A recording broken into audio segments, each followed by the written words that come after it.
ओम शांति। आज की अव्यक्त मुरली 27 मई सन 1972 से लिया गया है, जिसका शीर्षक है रावण से विमुख और बाप से सन्मुख रहो।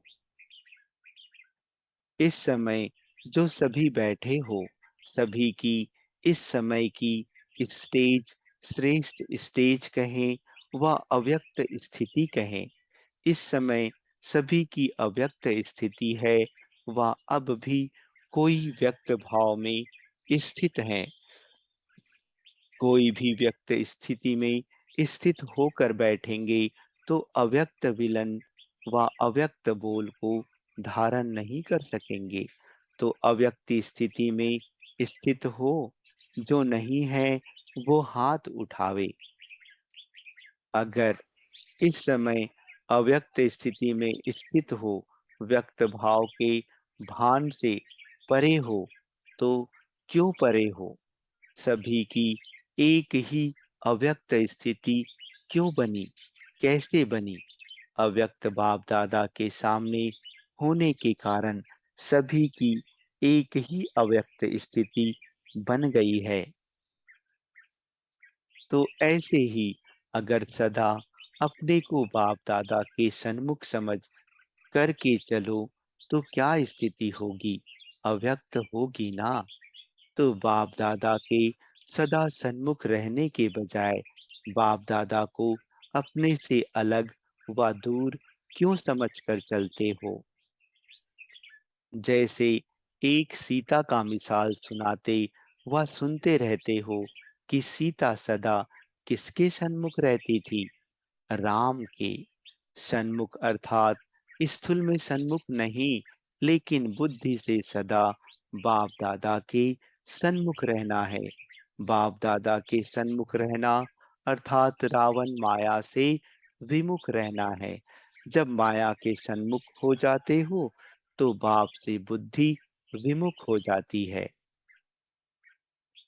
जो अति प्यारे ते प्यारा संबंध होता है, उससे स्वतः ही सन्मुख ही बैठने उठने खाने पीने चलने अर्थात सदा साथ का अनुभव होता है। तो क्या बाप दादा के सदा सन्मुख नहीं रह सकते हो?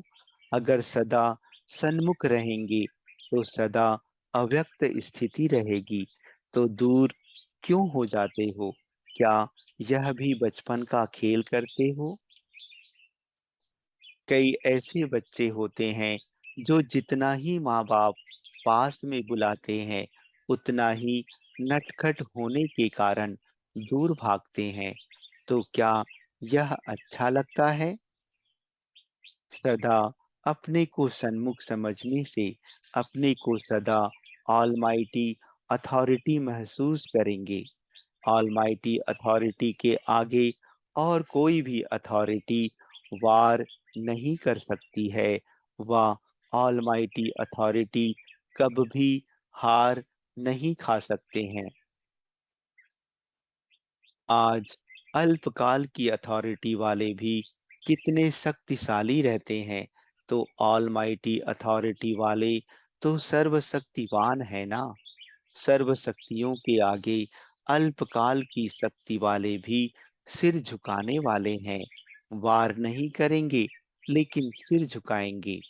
वार के बजाय बार बार नमस्कार करेंगे। तो ऐसे अपने को ऑलमाइटी अथॉरिटी समझ करके फिर हर कदम उठाते हो। अपने को ऑलमाइटी अथॉरिटी समझना अर्थात ऑलमाइटी बाप को सदा साथ रखना है। जैसे देखो, आजकल के भक्ति मार्ग के लोगों को कौन सी अथॉरिटी है? शास्त्र की। उन्हों की बुद्धि में सदा शास्त्र ही रहेंगे ना। कोई भी काम करेंगे तो सामने शास्त्र ही लाएंगे। कहेंगे यह जो कर्म कर रहे हैं वह शास्त्र प्रमाण है।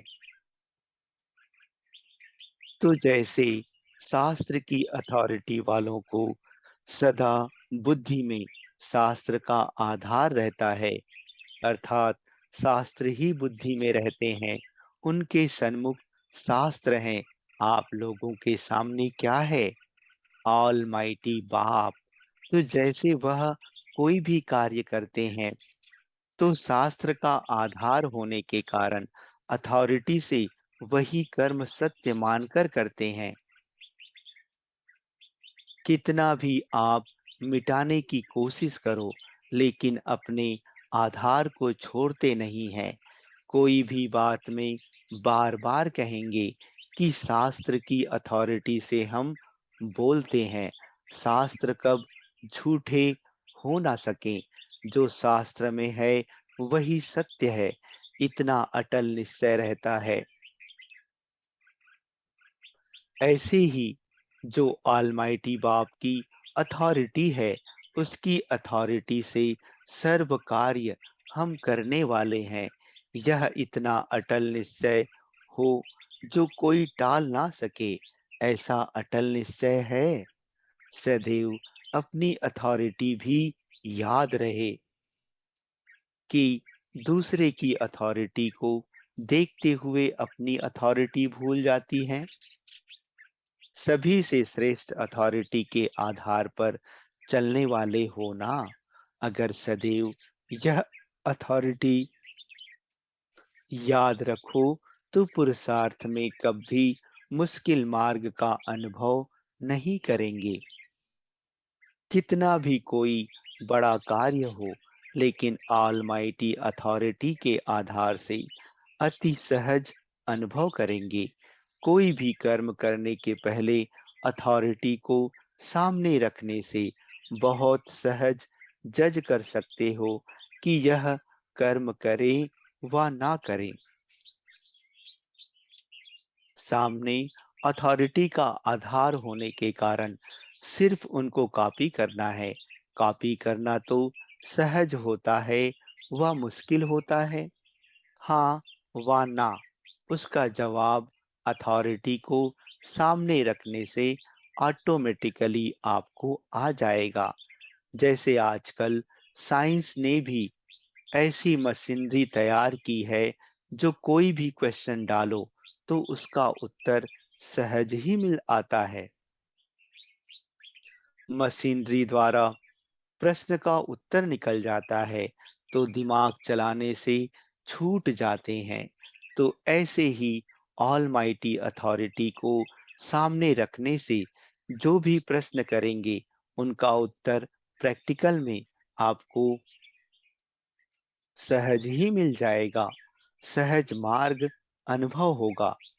ऐसे सहज और श्रेष्ठ आधार मिलते हुए भी अगर कोई उस आधार का लाभ नहीं उठाते, तो उसको क्या कहेंगे? अपनी कमजोरी। तो कमजोर आत्मा बनने के बजाय शक्तिशाली आत्मा बनो और बनाओ। अपने को ऑलमाइटी अथॉरिटी समझने से तीन मुख्य बातें ऑटोमेटिकली अपने में धारण हो जाएंगी। वह तीन बातें कौन सी? बुद्धि की ड्रिल करने से सुना हुआ ज्ञान दोहराते हो, यह भी अच्छा है। इससे भी शक्ति बढ़ती है। कोई भी अथॉरिटी वाले होते हैं, साधारण अथॉरिटी वालों में भी तीन बातें होती हैं। एक निश्चय, दूसरा नशा और तीसरा निर्भयता। यह तीन बातें अथॉरिटी वाले रॉन्ग अर्थात गलत होते भी, अयथार्थ होते भी, कितना दृढ़ निश्चय बुद्धि होकर बोलते व चलते हैं। जितना ही निश्चय होगा, उतना निर्भय होकर नशे में बोलते हैं। ऐसे ही देखो, जब आप सभी ऑलमाइटी अथॉरिटी हो, सभी से श्रेष्ठ अथॉरिटी वाले हो, तो कितना नशा रहना चाहिए और कितना निश्चय से बोलना चाहिए। और फिर निर्भयता भी चाहिए। कोई भी किस भी रीति से हार खिलाने की कोशिश करे, लेकिन निर्भयता, निश्चय और नशे के आधार पर कब हार खा सकेंगे?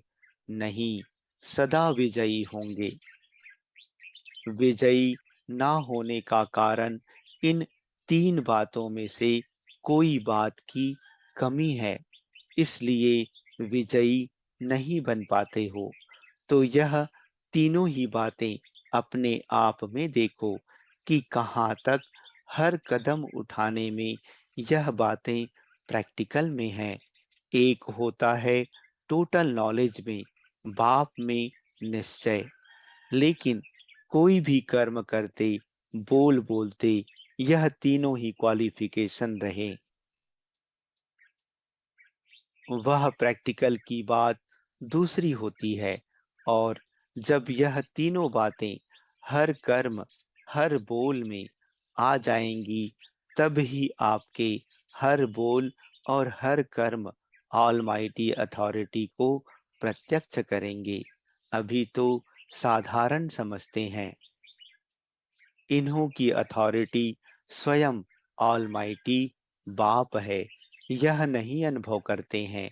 यह अनुभव तब करेंगे जब एक सेकेंड भी अथॉरिटी को छोड़ करके कोई भी कर्म नहीं करेंगे वा बोल नहीं बोलेंगे। अथॉरिटी को भूलने से साधारण कर्म हो जाता है, तो अन्य लोगों को भी साधारण, जैसे अन्य लोग थोड़ा बहुत कर रहे हैं वैसे ही अनुभव होता है। जो आते भी हैं तो रिजल्ट में क्या कहते हैं, आप लोगों की विशेषता को वर्णन करते हुए साथ में विशेषता के साथ साधारणता भी जरूर वर्णन करते रहते हैं। और संस्थाओं में भी ऐसे हैं, जैसे वह कह रहे हैं वैसे यह भी कर रहे हैं, तो साधारणता हुई ना। एक दो बात विशेष लगती है, लेकिन हर कर्म, हर बोल विशेष लगे।